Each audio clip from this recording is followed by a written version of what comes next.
Hello বন্ধুরা, কেমন আছেন? আশা করি সবাই খুব ভালো আছেন। তো আজকে আমার এখানে খুবই মেঘলা ওয়েদার, কাজ চলছে। তো আমি আজকে যে বিষয়টা নিয়ে কথা বলবো সে বিষয়টা হচ্ছে রিংটার্ন লেভেল কলম স্ট্রাকচার। মানে কলম স্ট্রাকচার হলে কি রিংটার্ন দেওয়া দরকার না দরকার নেই, এইটা নিয়ে কথা বলবো। তো আমার সঙ্গে থাকুন, আমি আস্তে আস্তে আপনাদের দেখাচ্ছি।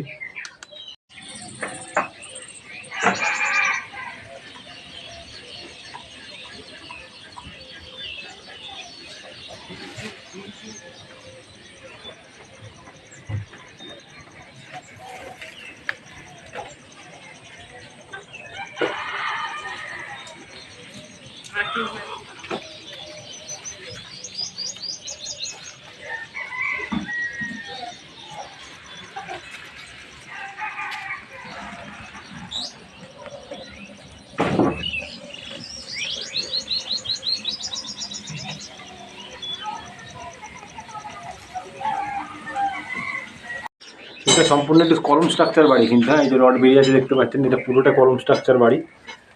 তো এই যে রিংটার্ন দেওয়া আছে,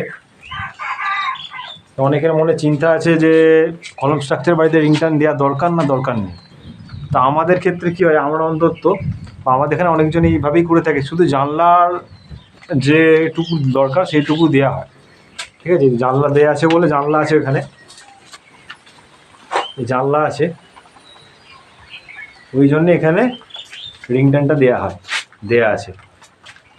এদিকে দেখতে পারেন, এইখানে কলম আছে, এখানে কলম আছে, কিন্তু এখানে কোনো রিংটার্ন ঢালাই দেওয়া নেই। টোটালটাই একদম গাঁথনি উঠে গেছে। এখানে রিংটার্ন ঢালাই দেওয়ার দরকারই নেই। অনেকে দেয় না বা আমাদের কন্ট্রাক্টর দেয় না। ঠিক আছে, আবার এখানে দেখতে পারেন এই যে দরজা আছে, কলম স্ট্রাকচার বুঝতে পারছেন, দরজা আছে, দরজার মাথা থেকে যেটুকু দরকার সেইটুকু এনে রিংটার্নটা বন্ধ করে দিয়েছে, যেটুকু স্ল্যাবটা দরকার যেটুকু আর কি। তো এরমভাবে করার কারণ কি, বা এটা করা ঠিক না বেঠিক, তা আপনাদের আমি বলছি আস্তে আস্তে। বন্ধুরা, কেন রিংটার্ন ঢালাই দেওয়ার দরকার নেই সেটাও আপনাদের বলে দিই। আর রিংটার্ন ঢালাই যদি দেন, আপনার যদি ইচ্ছা হয় আপনি দিতে পারেন, অসুবিধা কিছু নেই, তাতে ভালোই হবে, খারাপ কিছু হবে না, আপনি দিতে পারেন। কিন্তু অযথা যদি খরচা করার দরকার না মনে হয় তো খরচা করার দরকার নেই। তো কেন দেবেন না প্রথমে বলি। যদি কলম, এক একটা কলমের দূরত্ব মোটামুটি আপনার ওই 12 ফুট কি 11 ফুটের মধ্যে থাকে, তাহলে ঢালাই দেওয়ার দরকার, রিংটার্ন ঢালাই দেওয়ার দরকার নেই। যেটুকু জানলার উপর দরকার সেটুকুই দেবেন।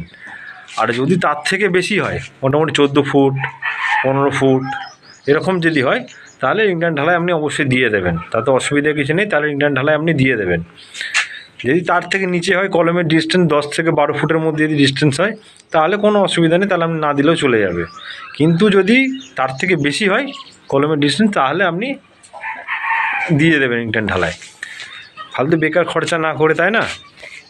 কিন্তু একটা কথা বলি, সবসময় মনে রাখবেন, এই যে প্রসেসটা বললাম শুধু এই দরজার উপর, এটা শুধু অনলি ফর কিন্তু কলম স্ট্রাকচার বাড়ির জন্যই, কিন্তু আদার্স যেগুলো গাঁথনি করে নিচে থেকে ওঠান সেগুলোর জন্য নয়, কিন্তু সেগুলোতে কিন্তু পুরোটাই আপনার রিংটার্ন ঢালাই দিতে হবে, যেটুকু দরকার সেটুকুই দিতে হবে। আর এটা শুধু অনলি ফর কিন্তু কলম স্ট্রাকচার যে বাড়িগুলো হয়, এই কলম স্ট্রাকচার বাড়িগুলোর জন্য, কারণ বেশিরভাগ লোড তো এই কলমের উপর পড়ে এবং দেয়ালের উপর পড়ে না, ওটা বলা ভুল। অনেকে বলে যে কলম স্ট্রাকচার বাড়ি দেয়ালে লোড নেয় না, ওটা বলা ভুল, সম্পূর্ণ লোড নেয়, লোড সবাই নেয়। ওই জন্য বলছি, যদি এই প্রসেস করেন অনলি ফর যদি কলম স্ট্রাকচার বাড়ি হয়, তাহলেই এরকম রিংটার্ন দেবেন, কাটা রিংটার্ন। আর যদি কলম স্ট্রাকচার বাড়ি না হয়, গাঁথনি করে যে বাড়িগুলো হয়, সেগুলো তো অবশ্যই আপনাকে রিংটার্ন ঢালাই দিতে হবে, এবং ঠিক হাইট অনুযায়ী অন্তত 7 ইঞ্চি 6 ইঞ্চি অন্তত দিতে। আমাদের গ্রাম অঞ্চলে বেশিরভাগ 6 ইঞ্চি ঢালা হয়। ঠিক আছে, তো অসুবিধা কিছু নেই, আপনারা 6 ইঞ্চি অবশ্যই ঢালবেন। আর একটা কথা, আমাকে অনেকে কমেন্ট করছেন আপনারা, ঠিক আছে, যে রিংটার্ন ঢালাই ভুল কথা, রিংটার্ন অনেক কিছু বলছেন ইঞ্জিনিয়ারিং ভাষায়। দেখুন, আমি তো কোনো ইঞ্জিনিয়ার নয়, আমি সামান্য একটা সামান্য একদম ছোট্ট একটা, আপনাদের নখের যোগ্য নয় আমি, তার সামান্য রাজমিস্ত্রি। তা আমাদের তো ছোটোবেলা থেকে বলে বলে এটাই অভ্যাস। আপনাদের অনেক সঠিক ভাষা, ওইসব ভাষা অনেকে মালিক বুঝতে পারে না। আমি যদি বেশিরভাগ বাড়ির মালিকের জন্য বলি, বা আমার মতো অনেক রাজমিস্ত্রি ভাই আছেন যারা প্রথম শুরু হয়েছে, তো তাদের জন্য বলি। তো আমার যেটুকু আমি জানি সেটুকুই বলার চেষ্টা করি। তা আমি রিংটার্ন বলি কি রিংটার্ন বলি, সে একই ব্যাপার আমার কাছে। মানুষ যেটা বোঝে সেটা আমি বলার চেষ্টা করি। তো কিছু ভুল বলে থাকলে আমাকে ক্ষমা করে দেবেন অবশ্যই। যেটুকু জানি সেটুকুই জানি, আর যেটুকু জানি সেটুকুই আমি বলি। আমার ভাষা হয়তো একটু ভুল হতে পারে। যা হোক, আমি নেক্সট আরও ভিডিও নিয়ে আসবো, আমার সঙ্গে থাকবেন অবশ্যই। নমস্কার।